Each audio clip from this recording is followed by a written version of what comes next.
विश्वानिदेव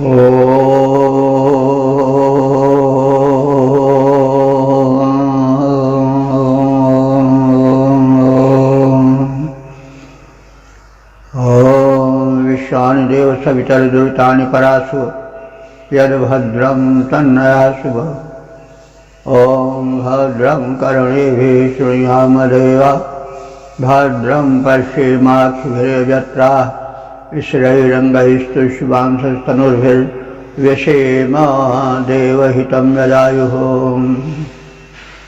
वेद प्रेमियों सुधी श्रोताओं, संप्रति हम सब ऋग्वेद के दूसरे मंडल के 30वें सूक्त की व्याख्या में प्रवेश करने जा रहे हैं। इस सूक्त में कुल 11 मंत्र हैं। मंत्र 42 हैं गृत्समद। छंद त्रिष्टुप है, केवल अंतिम छंद 11वां जयती में है। देवता इसमें इंद्र हैं, इंद्रा सोम हैं, बृहस्पति हैं, मरुद्गण हैं, जिनका परिचय यथा समय दिया जाएगा। तो ऋग्वेद के इस दूसरे मंडल के 30वें सूक्त के पहले मंत्र की अब व्याख्या होगी।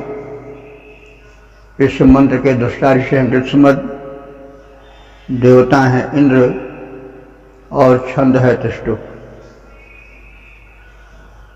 प्रतिपाद्य है इंद्रार्थ यज्ञ कर्म शाश्वत है। अब संबंधित मंत्र का सर्वप्रथम सस्वर पाठ हो जाए। ऋतं देवाय कृण्वते सवित्र इन्द्राजाहिघ्ने नरमन्त आपाः अहरहर्यात्यक्तरपाङ्गिजात्या प्रथमः सर्ग आसाम्।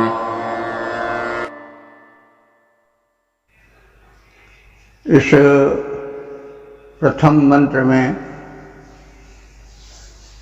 यज्ञ कर्म सृष्टि का शाश्वत अनादि कर्म है और इंद्र शाश्वत अनादि देवता है। हम ऋग्वेद के अर्थ में इंद्र और यज्ञ पर विशेष ध्यान दें। इंद्र वह सर्व शक्तिमान है, व्यक्तित्व है जो परब्रह्म कहा जा सकता है। लौकिक इंद्र से यह वैदिक इंद्र भिन्न है। इसको हम पिछले एपिसोड में विस्तार के साथ बता चुके हैं। क्यों भिन्न है, कारण क्या है, तो अब उसके पुनरुक्ति की आवश्यकता नहीं है। तो इंद्र ऋग्वेद का नायक देवता है, सर्व प्रधान देवता है। 250 से ऊपर सूक्त इंद्र को ही समर्पित हैं। और यज्ञ कर्म वेदों का प्रधान कर्म है। यज्ञ कर्म के विषय में भी हम समय समय पर सतर्क व्यापक रूप से विचार व्यक्त करते आए हैं। यज्ञ कर्म यों तो आहुति जलाकर, यों तो अग्नि जलाकर आहुति प्रक्षेपण जो है वह एक यज्ञ कर्म है ही, लेकिन प्रत्येक शुभ कर्म यज्ञ है। और यज्ञ विहीन काल की कल्पना की नहीं जा सकती, क्योंकि कर्म के अधीन ही संपूर्ण सृष्टि है। यदि सूर्य के प्रकाश देने का कर्म न रहे, पृथ्वी के परिभ्रमण करने का, अंकुरण करने का, वृष्टि होने आदि का कर्म न रहे, तो जीवन संभव नहीं है। तो यह कर्म श्रृंखला कभी बंद नहीं होती। कर्म स्वयं परमात्मा करता है पहले, सृष्टि रचना उसका कर्म ही है, उसको व्यवस्थित रखना भी उसका कर्म है। दिव्य शक्तियां जिन्हें देव कहा गया है वेदों में, वे भी अपने अपने कर्म में, अपने अपने क्षेत्र में सक्रिय रहती हैं। तो इस प्रकार से यह संपूर्ण जगत कर्ममय है, उसी को यज्ञ कहा जाता है। तो यह सृष्टि यज्ञ में है, यज्ञ के बिना सृष्टि चल नहीं सकती है। और संपूर्ण जल चेतन प्राणी यज्ञ ही कर रहे हैं, चर अचर स्थावर जंगम कर्मलीन हैं। वृक्ष कर्म कर रहे हैं, छाया दे रहे हैं, फल दे रहे हैं, फूल दे रहे हैं, यानी सभी कर्मरत हैं। तो इस प्रकार से हमें कर्म को देखना चाहिए, और कर्म और यज्ञ जो है वो समानार्थी समझे जाने चाहिए। तो यज्ञ कर्म का प्रतीक है, कर्म यज्ञ का रूप है, दोनों एक रूप है। तो हम समयानुसार इस यज्ञ का रूढ़ अर्थ और व्यापक अर्थ लेते रहे। वही बात इंद्र के लिए भी है। इंद्र जो तो अदृश्य शाश्वत शक्ति है, सत्ता है, लेकिन वर्णन के दौरान मानवीकरण हो जाता है। उसके हाथ, पैर, मुख, नेत्र, अस्त्र, वज्र आदि उसके वर्णित हो जाते हैं। तो वो तो वर्णन के क्रम में जो मानवीकरण होता है उसका परिणाम है, लेकिन उसका स्वरूप जो है वह अरूप है, वह निराकार है, अदृश्य है, केवल अनुभूयमान है। हमने पहले भी कहा है कि त्रिकालदर्शी ऋषियों ने उस परम शक्ति का जो सर्वप्रथम नाम दिया वह इंद्र है, क्योंकि किसी वस्तु का या व्यक्ति का नाम उसका स्वरूप नहीं है, और इसको न समझ पाने के कारण बड़ा विग्रह संघर्ष में रहता है। कोई कहता है कि बस हमारा अल्लाह ही नाम सही नाम है, कोई कहता है कि बस हमारा यही नाम जो हम हमारे धर्म में वही सही है। तो यह जो है ऐसा कहने वाला स्वयं सही नहीं है। हर वस्तु के नाम होते हैं, और एक नहीं अनेक नाम होते हैं, अनेक उसके व्यक्तित्व होते हैं, अपने अपने स्थान पर सब सही हैं, लेकिन उनमें मतभेद मानकर चलना यह अज्ञान है। एक ही पिता, एक ही पुरुष, कहीं पिता है, कहीं पुत्र है, कहीं भाई है, सब अपने अपने संबंध जोड़ते हैं, लेकिन अब इसमें झगड़ा तो नहीं होना चाहिए कि वो हमारे पिता हैं तो तुम्हारे भाई कैसे हुए, और तुम्हारे भाई हैं तो फिर उनके पिता कैसे हुए, उनके चाचा भतीजे आदि सब जो वो संबंध है वो कैसे सही, वो सही ही नहीं है। अब इस पर झगड़ा करने लगना या तलवार उठा लेना, खून कत्ल कर देना क्या समझदारी है? तो इसी छाया में हमें देखना चाहिए। धर्म का व्यापक रूप में लेना चाहिए। धर्म का जब संकुचित रूप लिया जाता है तभी द्वंद्व खड़ा होता है, और धर्म के नाम पर बड़ा रक्तपात हुआ है। न जाने कितने समुद्र भर जाए, इतना रक्तपात हुआ है धरती पर धर्म के नाम पर। यही एक नासमझी। मजहब नहीं सिखाता आपस में बैर रखना, ये तो सब कहते हैं लेकिन मानते नहीं हैं।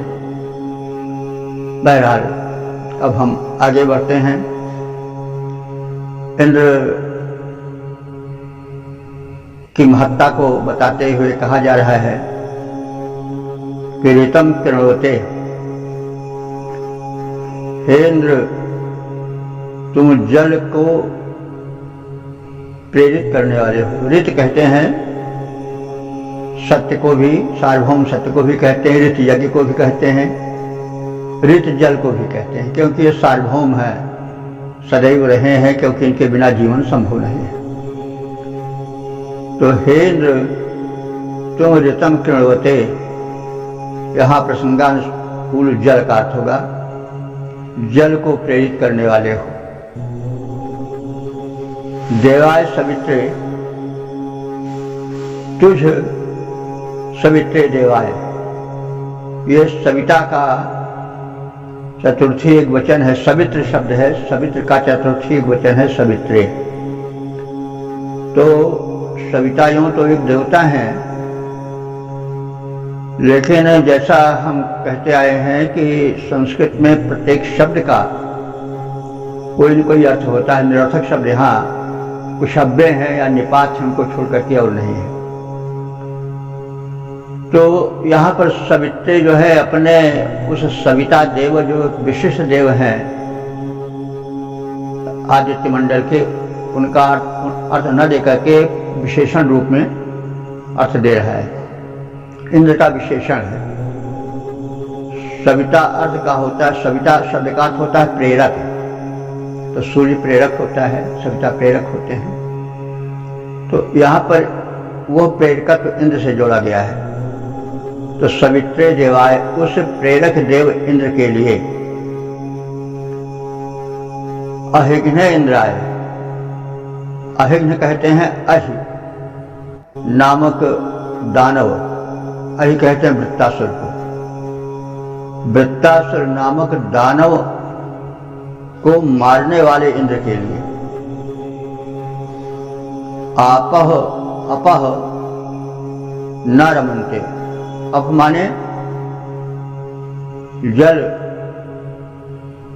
या आप माने भी जल होता है, तो आपह न रमन्ते, जल नहीं रुकते हैं। तो जल से यहाँ पर अर्थ होता है जल क्रिया, यानी यज्ञ करने के पहले जल आदि से पवित्रीकरण होता है। इसलिए इस तरह से उस संबंध के कारण यहाँ पर भाष्यकारों ने आपा को यज्ञ से जोड़ दिया है। तो इंद्र के लिए ही जितने यज्ञादि कर्म है वो न रमन्ते, बंद नहीं होते हैं, यानी इंद्र के लिए समग्र यज्ञ कर्म शुभ कर्म होते रहते हैं, इंद्र को समर्पित किए जाते हैं, उन्हीं के लिए होते हैं। अपि अक्तुम अहरह याति, इनको, इन कर्मों को करने वाला प्रतिदिन प्रयत्न करता है, यानी यागादि कर्म करने वाले प्रतिदिन इस इंद्र के लिए यज्ञादि कर्म करने में संलग्न रहते हैं। तो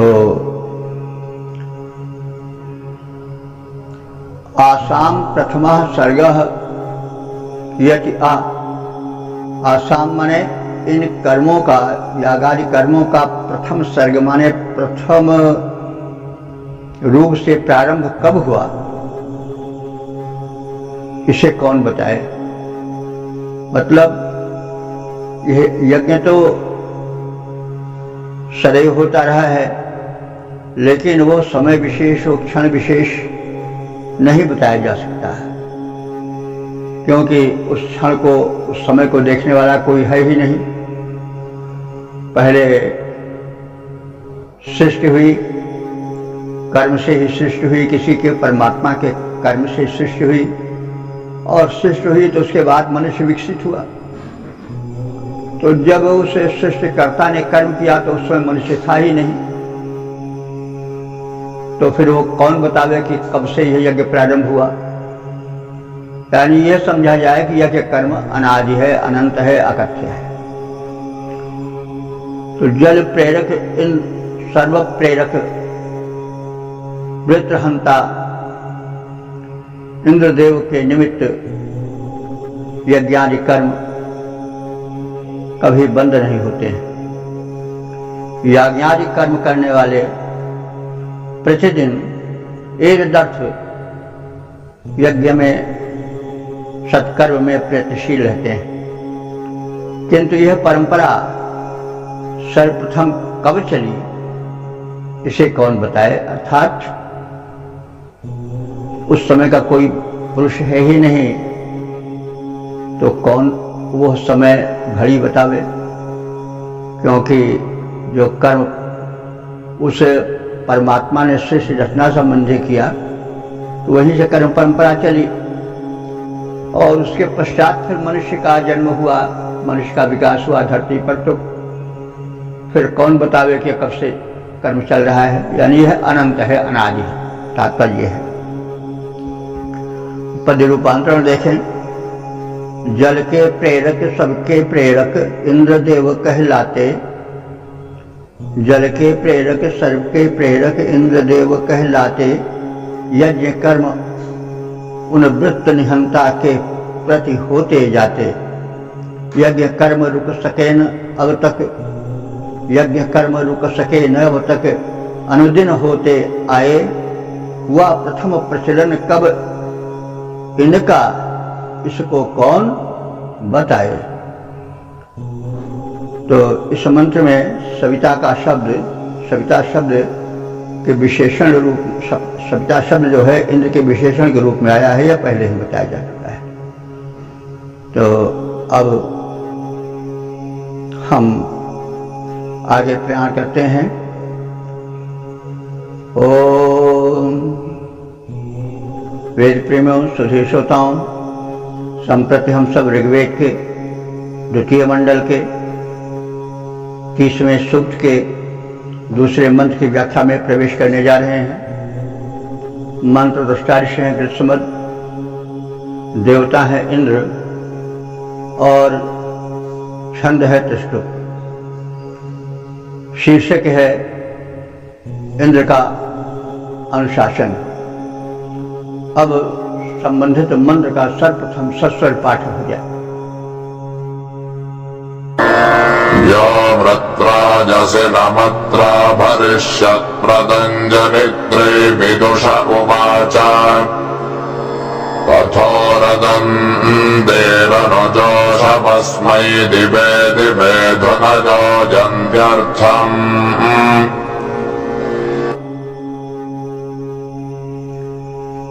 इस दूसरे मंत्र में बताया गया है कि कुपात्र को दान देने वाला जो है वह दंडित होता है। इसलिए सुपात्र को दान देना चाहिए। इंद्र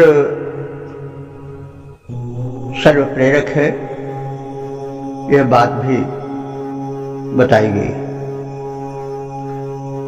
तो अब शब्दार्थ देखें। यह वृत्राय अशासीनम, अशासनम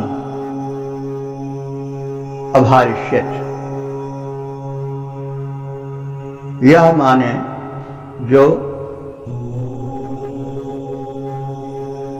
वृत्राय, वृत्र के लिए, अक्षिणम माने अन्न को, अभरिष्यत माने देने वाला था। यानी जो वृत्तासुर राक्षस के लिए अन्न देता था, उसका पोषण करता था। तो अब इसका मतलब ये हुआ कि जो वृत्तासुर दैत्य था, तो दैत्य का काम है लोक कार्यों में अवरोध उपस्थित करना, सज्जनों को, प्राणियों को पीड़ा पहुंचाना, तो एक प्रतीक बन गया है। वृत्त के विषय में बहुत कुछ आप सब जान चुके हैं, जानते भी हैं। वृत्तासुर जो है वो देव विरोधी है, लोक पीड़क है, जल जो जीवन है उसके वृक्ष में अवरोध उपस्थित करने वाला है। तो ऐसे लोग जो जल संकट पैदा करते हैं, जो मानवता के विकास में रोड़ा अटकाते हैं, बाधक होते हैं, जो इंद्र शक्ति है वह ऐसे बाधकों का विनाश करती है। वे वृत्त हैं। वृत्त में एक घेरा भी होता है, तो ऐसे जो दुष्ट हैं वो संगठित होकर भी कार्य करते हैं। तो वे इंद्र विरोधी हैं, उस परम शक्ति के विरोधी हैं। तो तमाम लोग ऐसे हैं जो कुपात्रों को धन देते हैं, अन्न देते हैं, भोजन देते हैं, तो वे जो है वो देव विरोधी हैं। उनकी शिकायत अदिति करती है। तो अदिति कौन है? इंद्र की माता है, देव माता है। तो जो लोग इंद्र के विरोधी, मानवता के विरोधी, दैत्य दानवीय प्रवृत्ति वाले मनुष्यों को, जो वृत्तासुर के समान हैं अथवा उसके दल के हैं, उनको अन्न देता था, उनको पुष्ट करता था। ताम जनित्री विदुषे उवाच। ताम माने उसके इस कुकृत्य को, इस कुपात्र को भोजन दान पोषण देने वाले के विरुद्ध, जनित्री माने जन्म देने वाली। किसको जन्म देने वाली? इंद्र को जन्म देने वाली। तो अब एक आदि शक्ति है जिसको आदिति कहा गया है। तो शक्ति ही से सब उत्पन्न होते हैं। तो यहाँ पर जनित्री से मतलब इंद्र को जन्म देने वाली आदि शक्ति अदिति, जो खंडित नहीं होती है, उसने विदुषे वाच। विदुषे माने ये विद्युत शब्द का है, चतुर्थी विदुषे। उसके इस वृत्तांत को उस जननी ने, माता अदिति ने, उस विद्वान इंद्र से उवाच माने बता दिया कि अमुक व्यक्ति तो वृत्तासुर को अन्न देता है। मतलब जो वृत्तासुरीय आचरण से युक्त हैं, जो मानवता के और विकास के विरोधी हैं, उनको पोषण देता है अमुक व्यक्ति। इस बात को अदिति ने अपने पुत्र इंद्र से बता दिया। तो अस्मै, तो अब उसको दंड मिला होगा।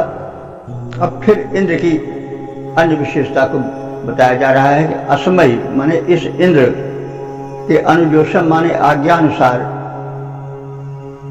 धुनया, धुनया माने नदियां जो ध्वनि करते हुए प्रवाहित होती हैं, वे इंद्र के इच्छानुसार ही पथम रदंती, अपने प्रवाह पथ को बनाती हुई चलती हैं।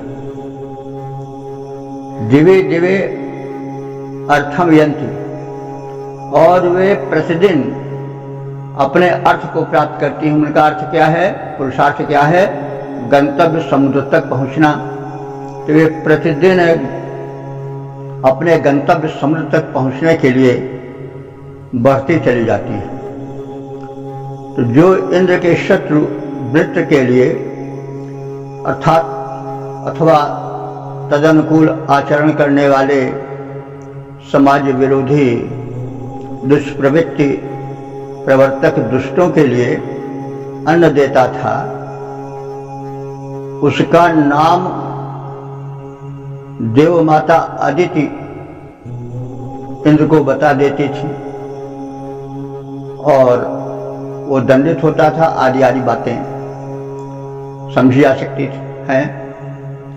तो इससे आशय निकल रहा है कि दान को पात्र को नहीं देना चाहिए, क्योंकि उस दान से, उस अन्न से, उस पोषण से वह लोकहित में बाधा उपस्थित करेगा। इस इंद्र की बड़ी महिमा है। इंद्र की इच्छा के अनुकूल ही नदियां अपना पथ बनाती चलती हैं और वे प्रतिदिन अपने गंतव्य स्थल समुद्र की ओर बढ़ती चली जाती हैं। पद्य रूपांतरण है, वृत्र इंद्र का शत्रु, उसे जो अन्न खिलाता है, माता नाम बताती,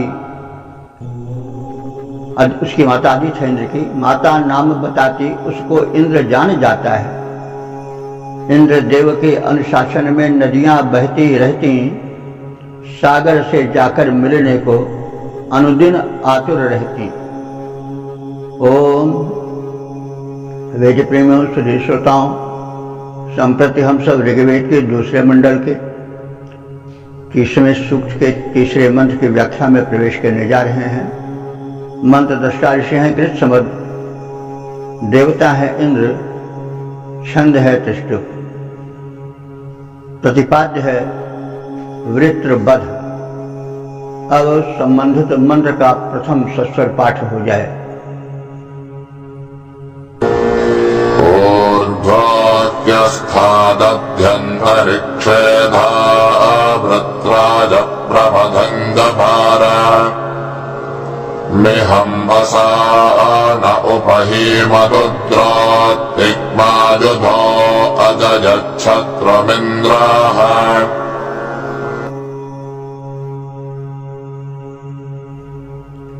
इस तीसरे मंत्र में जो वृत्तासुर वृष्टि विरोधी आसुरी शक्ति है, दानवी शक्ति है, उसको रोकने का, उस पर प्रहार करने का इंद्र द्वारा जो उपक्रम हुआ उसका कथन है।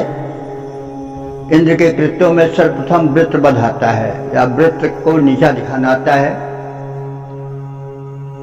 तो वृत्र या जो दुष्प्रवृत्तियां हैं ये अमर हैं और उनको मारने वाला भी अमर है।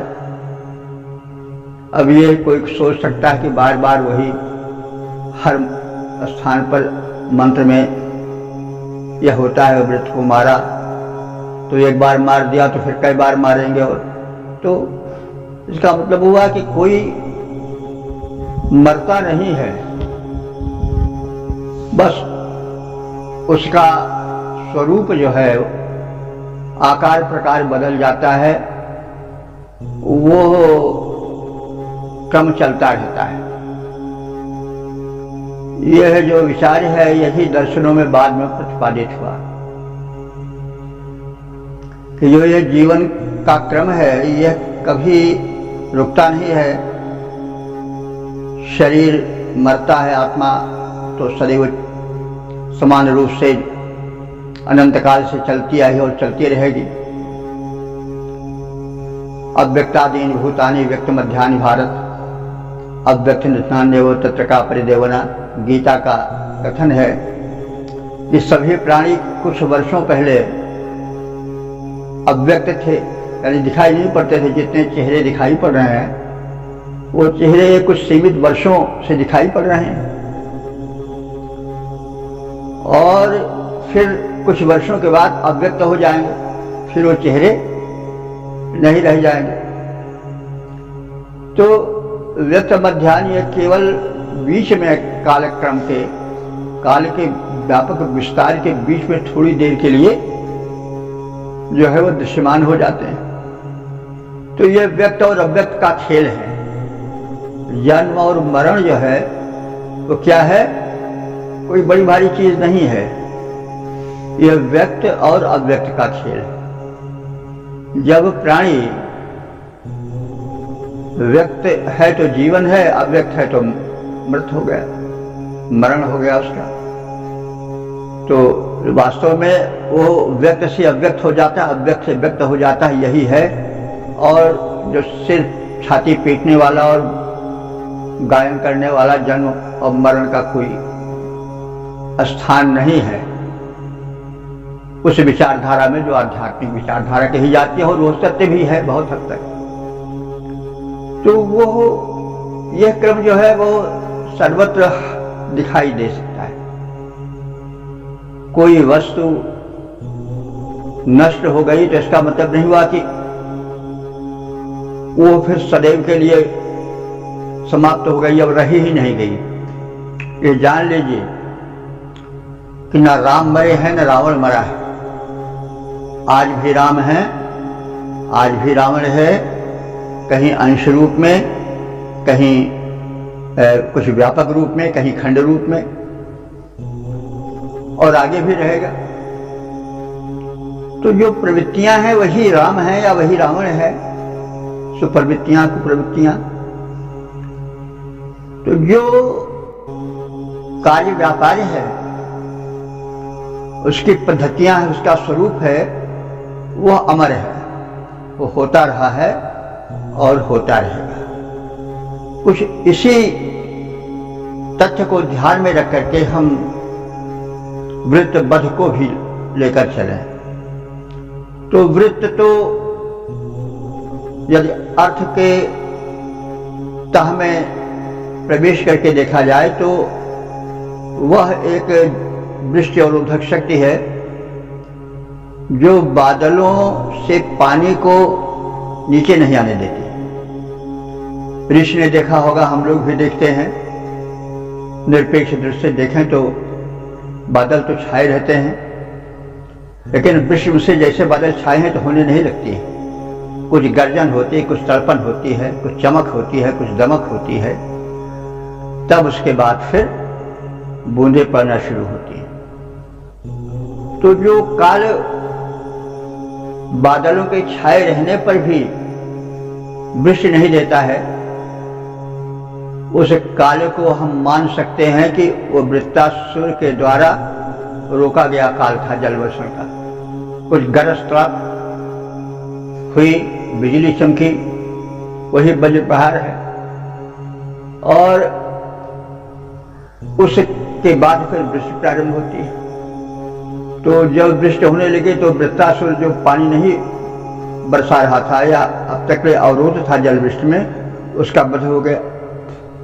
लेकिन अब फिर वो वध नहीं हुआ, फिर वही क्रम होगा, फिर बादल आएंगे, फिर तुरंत बादल नहीं बरसेंगे, कुछ देर के बाद गरज तड़प चमक दमक होगी, तब फिर वृष्टि होगी। तो ये क्रम चलता रहता है, वैसे जैसे जन्म मरण का क्रम चलता रहता है, न कभी बंद हुआ न बंद होगा। तो इस सबको समदृष्टि से देखना चाहिए। तो वही बातें यहाँ कही जा रही हैं कि जो इंद्र शक्ति है वो सृष्टि के विकास में साधक शक्ति है, और जो वृत्त शक्ति है वो विकास की बाधक शक्ति है। तो इंद्र जलावरोधक, क्योंकि जल ही वह प्रथम आवश्यकता है या विकास का प्रथम कदम है जिससे धरती पर जीवन हुआ। या शिष्टुराद्या भात बेजुतम या वित्ता तो होती। यह अभिज्ञान शाकुंतलम का मंगलाचरण वाला मंत्र है या श्लोक है, छंद है। तो उसमें कहा गया है कि सृष्टि आद्या सृष्टि ही जलमस्ति, विधाता की सबसे पहली सृष्टि जल है, जल से फिर जीवन प्रारंभ होता है। तो इस प्रकार से जल जीवन का स्रोत है और उस जीवन के स्रोत को रोकने वाला वृत्त है। तो इंद्र वृत्त का वध करता है और जल वृष्टि का वातावरण उत्पन्न करता है। तो उसी बात को बार बार कहा जाता है। किसी बात को बार बार इसलिए भी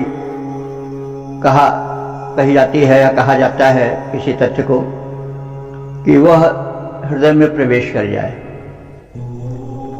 हम एक बात को कई प्रकार से कई बार कहते हैं इसलिए कि वह हृदय में बैठ जाए। यह समझें कि अवरोधक शक्तियां हैं और रहेंगी, जीवन रोधी शक्तियां हैं और रहेंगी, उनका संहार भी होगा। हम धैर्य धारण किए रहे। तो श्री माने क्योंकि अंतरिक्षे अधि ऊर्ध्व, अंतरिक्ष में बहुत ऊर्ध्व माने ऊपर अवस्थित था। कौन? वृत्तासुर। तो वृत्ताय वधम वज्रम प्रजभार प्रचिक्षेप इंद्र। इंद्र ने उस वृत्त के वध के लिए अपने वज्र का प्रक्षेपण किया, वज्र को फेंका, क्योंकि उसका वही अस्त्र है। तो मिहम बसाना, तो उस स्थिति में उस समय जो वृत्तासुर था वो मिहम माने बादलों की चद्दर ओढ़ करके पड़ा हुआ था निश्चिंत। अभी अलंकारिक वर्णन है। उस समय जलावरोधी वृत्तासुर मिहम माने मेघम वसाना ओढ़ करके निश्चिंत पड़ा हुआ था, वृष्टि नहीं होने दे रहा था, अवरोध उपस्थित करके चुपचाप पड़ा था। तो ईम उप अदुद्रोत, उस इंद्र की ओर वह जब वज्र का प्रहार हुआ तो दौड़ा, गरज तरफ हुई, लेकिन इंद्र ने तिग्म युधा अपने उस तेज आयुध वज्र से शत्रु अजय, शत्रु को जीत लिया, उसको मार डाला। तो अंतरिक्ष में अधिक ऊंचाई पर वृत्तासुर मेघों की रजाई ओढ़ करके आच्छादन में अपने को सुरक्षित किए हुए पड़ा था, निश्चिंत होकर के, जलावरोधन करके। वृत्तासुर वध के निमित्त इंद्र ने अपना दिव्य अमोघ अस्त्र वज्र का प्रक्षेप किया, प्रहार किया। वह वृत्तासुर भी इंद्र की ओर झपटा, गरज तरफ हुई, कुछ संघर्ष हुआ, किंतु तीक्ष्ण शस्त्रधारी इंद्र ने उस वृत्त असुर को मार गिराया और जलवृष्टि प्रारंभ हो गई। इसका शब्दार्थ देखें और इसके आशय को समझें और अलंकार के चादर को ओढ़े पड़े हुए आशय में प्रवेश करें और मूल आशय से परिचित हो जाएं, क्योंकि बात अलंकारिक शैली में भी कही गई है और कही जाती है, क्योंकि वेद एक काव्य भी है। पश्य देवस्य काव्यम यो न ममार दीर्यत, यह जो वेद है वो देव काव्य है, ये सदैव अमर है, कभी नष्ट होने वाला नहीं है। तो इस प्रकार से हमने संक्षेप में इस मंत्र के शब्दार्थ और भावार्थ को समझाने की चेष्टा की। जो भाव है वो शब्दों की और अलंकारिक शैली की रजाई ओढ़े पड़ा रहता है, उसको बाहर निकालना पड़ता है। तो हमने कुछ चेष्टा की है। आशय है कि अर्थ स्पष्ट हो गया होगा। अब हम इसके पद रूपांतरण को देखें। ऊंचे नभ में मेघ ओढ़कर छिपा वृत्र हत्यारा, वध करने को वज्र फेंक कर उसे इंद्र ने मारा, वह भी झपटा, गरज तड़प हुई, वो भी झपटा इंद्रदेव पर, सफल नहीं हो पाया। तीक्ष्ण अस्त्रधारी सुरेंद्र ने उसको मार गिराया, पृथ्वी पर वृष्टि कराया। ओम वेद प्रेमियों, सुधीर श्रोताओं, संप्रति हम सब ऋग्वेद के दूसरे मंडल के 30वें सूक्त के चौथे मंत्र की व्याख्या में प्रवेश करने जा रहे हैं। मंत्र दृष्टा ऋषिकृत देवता इंद्र छंद त्रिष्टुप है। मंत्र का प्रतिपाद्य है मानवता विरोधी शत्रुओं का वध करता इंद्र। अब संबंधित मंत्र का सर्वप्रथम पाठ हो जाए।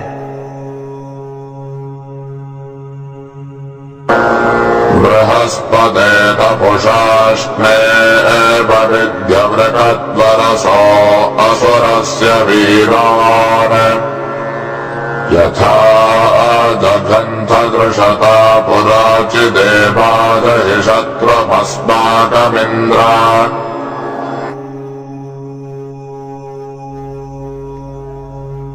इस चौथे मंत्र में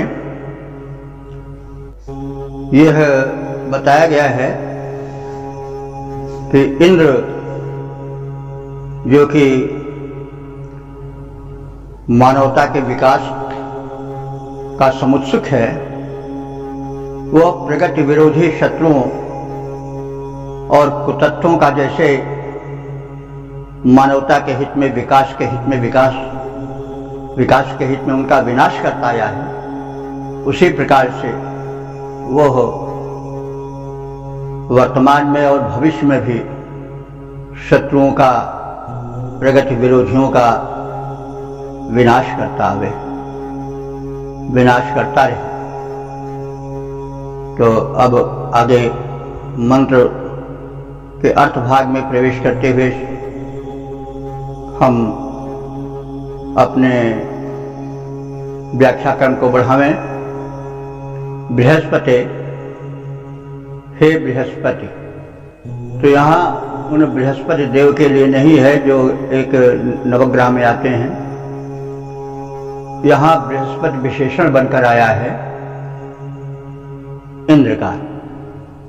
बृहस्पति शब्द का अर्थ होता है कि बृह माने व्यापक, पच माने स्वामी।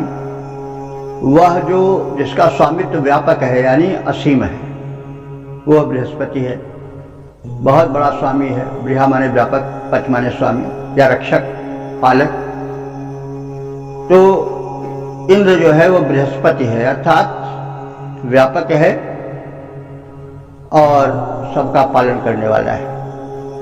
तो हे व्यापक पालन करता इंद्रदेव,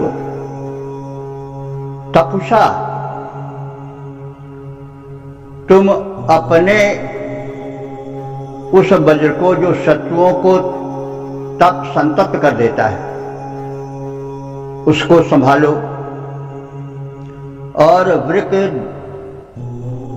वर्षा असुरस्य वीरान जहि, और जो वृकवत हैं, भेड़िए की तरह घात लगाकर आक्रमण करने वाले हैं, क्षति पहुंचाने वाले हैं, शत्रु के उन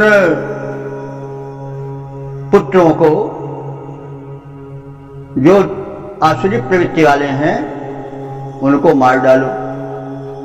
तो जो प्रगति अवरोधक हैं, प्रगति को द्वार में बंद कर दिए हैं,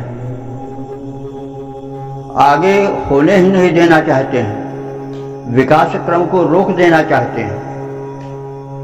देखिए, वेद संदेश दे रहा है कि जो विकास के विरोधी तत्व हैं वे विनष्ट होने चाहिए। कुछ आज या कुछ क्या या बड़े व्यापक रूप में हम देखते हैं कि एक वर्ग ऐसा है जो आज से 1500 साल पहले की दुनिया में पड़ा रहना चाहता है।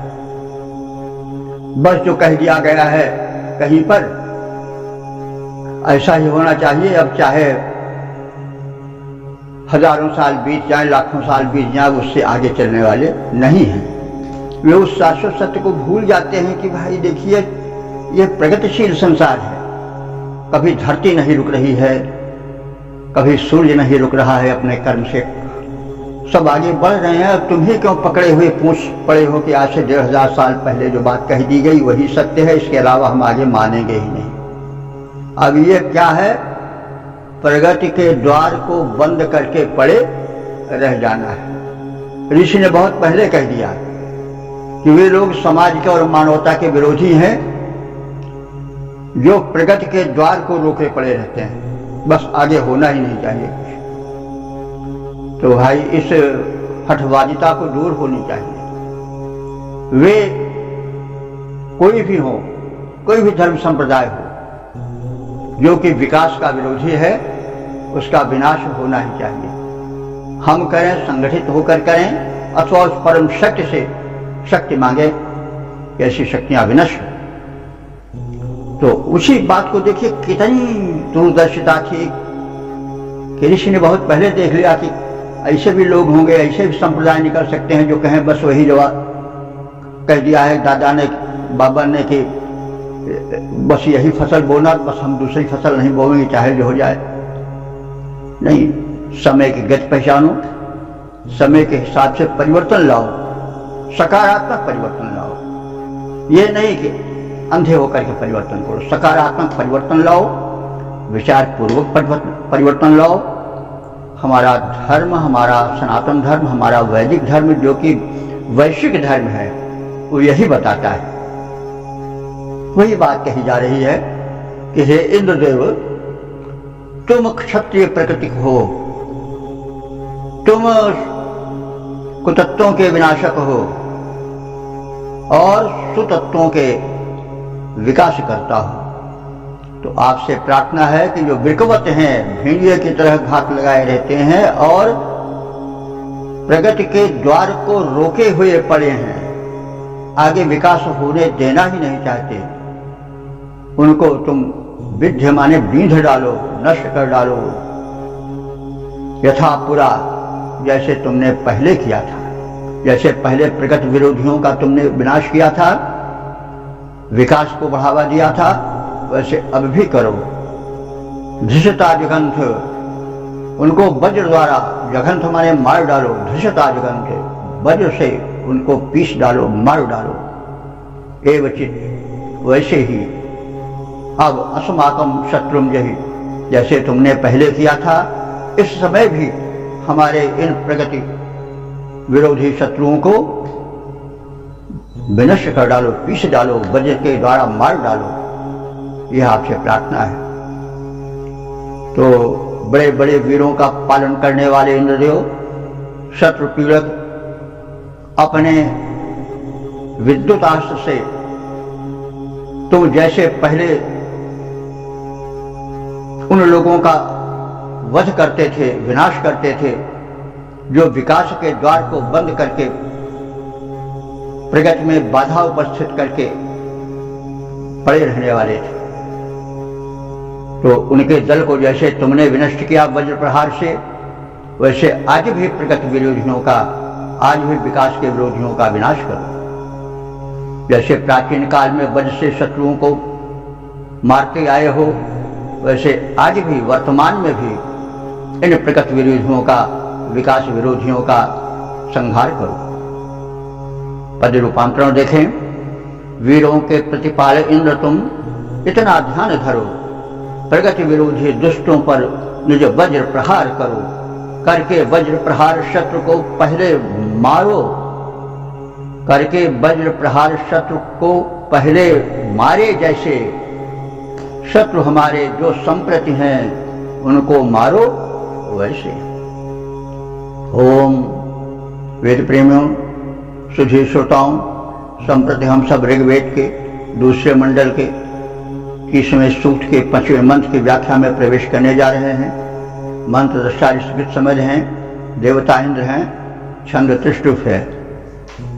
इंद्र उपासकों के शत्रुओं का वध करें। अब संबंधित मंत्र का सस्वर पाठ हो जाए। पक्षिपदिवो अस्मानमुच्चाजेन शत्रुं मन्दसानो निजोर्वाः योगस्य सातो धनजस्य भूरेरस्मान्तर्धं गृणतादिन्द्रगोणाम्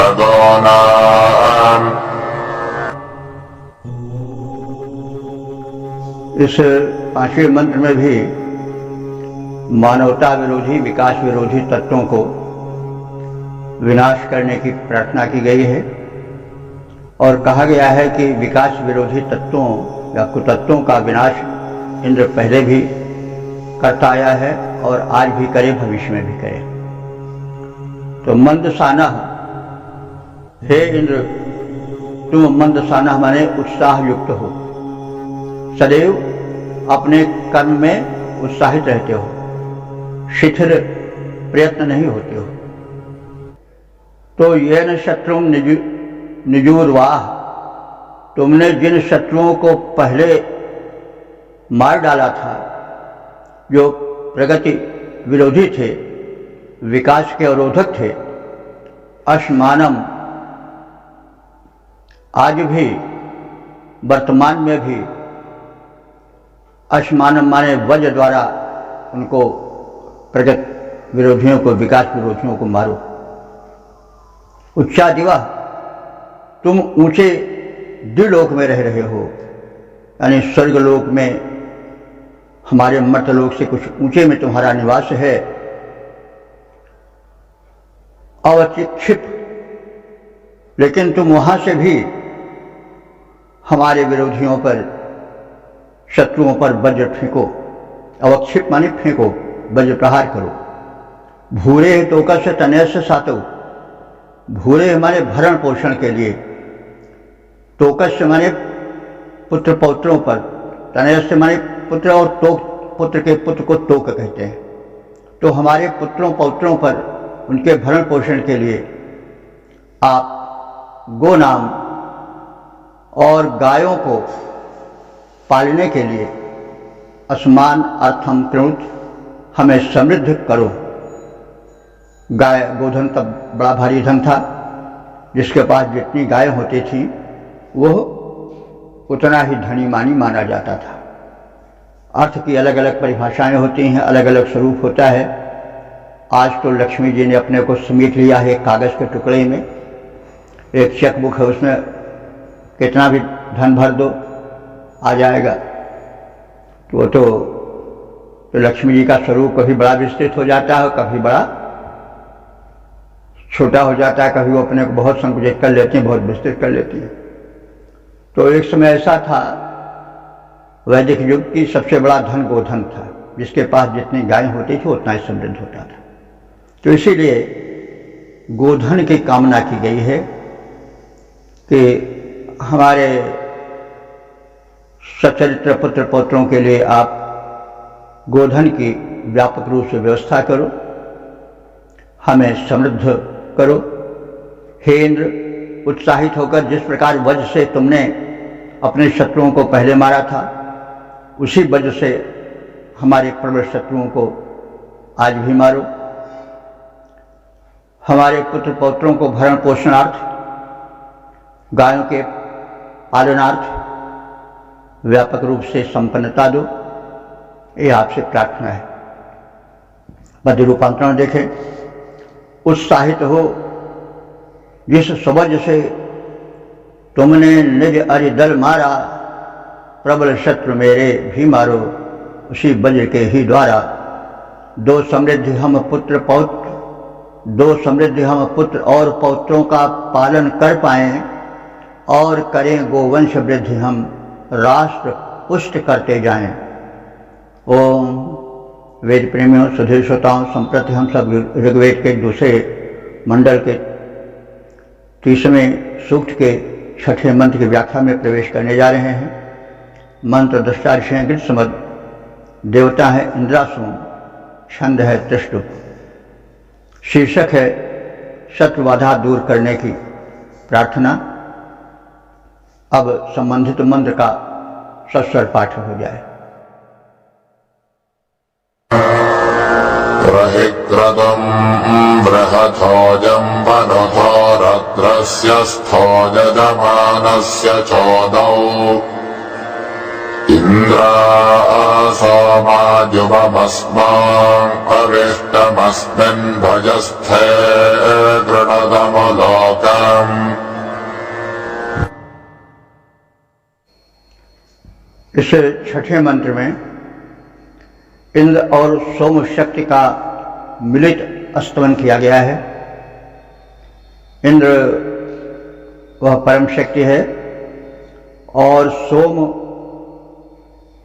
जो एक पेय के रूप में सोम से निकाले जाने वाला रस है, उसे सोम सामान्य रूप से कहा जाता है, लेकिन सोम समस्त पोषकत्व का प्रतीक है। तो इंद्र परम शक्ति तो ही है, वह आत्मा रूप में भी शरीर में विराजमान है। तो हम ये शास्त्र सम्मत अर्थ है, सोम को पोषक शक्ति भी कहा गया है निरुक्तादि में, और इंद्र को वो परम शक्ति और साथ ही साथ आत्मा रूप में भी उसे बताया गया है। तो वैदिक साहित्य में इंद्र का और सोम का स्वरूप स्पष्ट किया गया है। हम उसके स्वरूप को स्पष्ट रूप से जानें और अर्थ जगत में प्रवेश करें। तो इंद्र आत्मा रूप में शरीर में है, सृष्टि के रक्षक रूप में ब्रह्म रूप में अवस्थित है, और सोम पोषक पदार्थ है अथवा वह सार्वभौम वैश्विक शक्ति है जिससे व्यक्ति को, प्राणी को ऊर्जा मिलती है। तो जब आत्मा और ऊर्जा एकत्र होते हैं तो कोई बड़ा कार्य हो पाता है। तो ऊर्जा सोई पड़ी रहती है, सोम उस ऊर्जा को जगाता है और पुष्ट करता है। तो इस अर्थ में हम, इस आशय में हम अर्थ करें तो समझने में कोई विशेष बाधा नहीं होगी। तो ऋषि इंद्र और सोम दोनों की मिलित स्तुति कर रहा है। इंद्रा सोमौ, हे इंद्र और सोम देवता, यम वनुथा,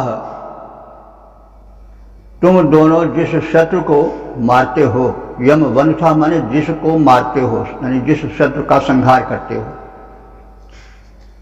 रध्रस्य यजमानस्य चौदवस्था, आराधक, रध्रस्य माने आराधक, यजमानस्य माने यज्ञ करना, कर्ता, उपासक। तो तुम आराधक यजमान के चौदस्थ माने प्रेरक हो, प्रेरक होकर स्थित रहते हो। प्रतुम प्रहिवृथा, तुम यज्ञ को, यानी तुम दोनों हमारे यज्ञ को विस्तृत करने वाले हो, यानी हमारे कर्म जगत को विस्तार देने वाले हो, उसे पूरित करने हेतु शक्ति प्रदान करने वाले हो। अस्मिन् भयस्थे युवाम अस्मान अभिष्टम, अस्मिन् माने इस, भयस्थे माने भयावह, स्थान से युवाम तुम दोनों, अस्मान हम सबको, अभिष्टम माने रक्षित करो, लोकम कृतम लोकों को निर्भय कर दो, यानी अपने शक्ति द्वारा, अपने पोषण द्वारा। हे इंद्र और सोमदेव, तुम दोनों हम आराधकों को पुष्ट करो। तो हे इंद्र और सोम देवता, तुम दोनों यज्ञ विरोधी जिस शत्रु को मार चुके हो, उसके द्वारा यजमान को यज्ञ कार्य करने की प्रेरणा दे चुके हो, तुम दोनों अभी भी वही कार्य करो, क्योंकि तुम यज्ञ के माने शुभ कर्म के, विकास कर्म के विस्तारक हो। इस भयावह परिस्थिति में तुम दोनों हमारी रक्षा करो, लोगों को निर्भय करो, लोक को निर्भय विकास दो। तो इस प्रकार से ये जो सोम शक्ति है, पोषक शक्ति है, क्योंकि पोषण मिलता है तभी ऊर्जा जागृत होती है। तो सोम शक्ति वो शक्ति है जो पोषण और ओज प्रदान करती है। इंद्र जो है वो परमात्मा परब्रह्म रूप में भी है और आत्मा रूप में भी है। तो पोषण जब मिलता है, पोषण विचारों को भी मिलता है। देखिए, आप मत समझिए कि मनुष्य केवल शरीर ही शरीर है, मनुष्य आत्मा भी है। मनुष्य की आत्मा यदि मन से वो बलवान नहीं होगा, विचारों से बलवान नहीं होगा, तो मोटा ताज़ा लंबा चौड़ा ताकतवर शरीर भी कायर की कोट में आ सकता है। और एक क्षीण शक्ति या मतलब एक दुबला पतला व्यक्ति भी आत्मबल अगर है, विचारों में बल है, तो वह अधिक उत्साहित होकर के अधिक कार्य कर सकता है। तो इसलिए जो विचार हैं उनमें भी सोम शक्ति प्रविष्ट हो, यानी हमारे विचार भी पुष्ट हों, हमारा शरीर भी पुष्ट हो। और इंद्र जो आत्मा रूप में बैठे हैं, वे उसके द्वारा जो विरोधी शक्तियां हैं, अवरोधक शक्तियां हैं, उनको विनष्ट करें, विकास की भूमिका बनावें। और उसी रूप में, व्यापक रूप में जो ब्रह्मांडीय शक्ति है और जो ब्रह्मांडीय पोषक शक्ति है, वो इंद्र और सोम दोनों रूप में मिल करके कुतत्वों को, विकास विरोधी तत्वों को विनष्ट करते चलें और लोक कल्याण करें, विकास के द्वार को खोलें। तो हे इंद्र और हे सोम देवता, तुम दोनों यज्ञ विरोधी जिस शत्रु दल को मारते हो, उसके द्वारा यजमान को यज्ञ कार्य करने की प्रेरणा मिलती रहती है। तुम दोनों यज्ञ कर्म के, शुभ कर्म के विस्तारक हो। इस भयावह परिस्थिति में तुम दोनों हमारी रक्षा करो, लोगों को निर्भय बनाओ, विकास का पथ प्रशस्त करो। पद रूपांतरण देखें। इन यज्ञ विरोधी लोगों के हे देवों तुम संहारक हो। सोम और इंद्रदेव, इन यज्ञ विरोधी लोगों के हे देवों तुम संहारक हो, यजमानों के सत्प्रेरक हो, तुम यज्ञों के विस्तारक हो। भयपूर्ण परिस्थिति में भगवान हम सबके रक्षण हित आओ, मेरे रक्षण के साथ साथ लोगों को रक्षित कर जाओ। ओम